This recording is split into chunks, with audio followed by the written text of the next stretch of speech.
If you look at it as it's spelled, it would be Atsina Odi. That's what I keep saying, and I know Yes. it's wrong. Well, it isn't wrong, actually. It's just the local dialect does it Asiniota. However you choose to say it now, Atsiniota is not what the island's founder called it back in the mid-1800s. He called it Cedar Key. And so that was the original town of Cedar Key. And it literally was a full-fledged town. It had houses, it had businesses, it had stores, it had churches, it had everything. At its peak, around 200 people lived and worked on the island, which is a half-mile further west than present-day Cedar Key. There was a Faber Everhart pencil mill there, and there was a pine lumber mill there. So that was two industries that provided jobs right there for people.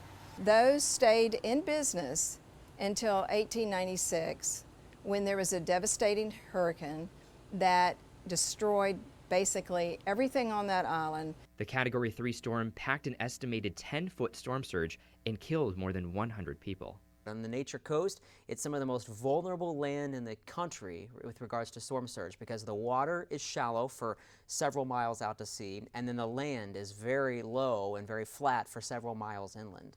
After the hurricane, both mills decided not to rebuild since they had already depleted most of the local timber. Everybody left that island but about 6 families, and they came to this island.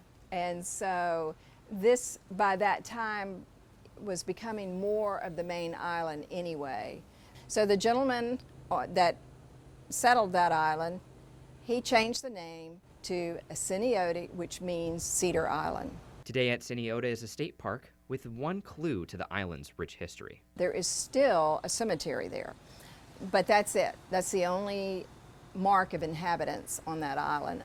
While no one lives on the island today, you can see it just off the coast of present-day Cedar Key, serving as a constant reminder of how a hurricane can change a community forever.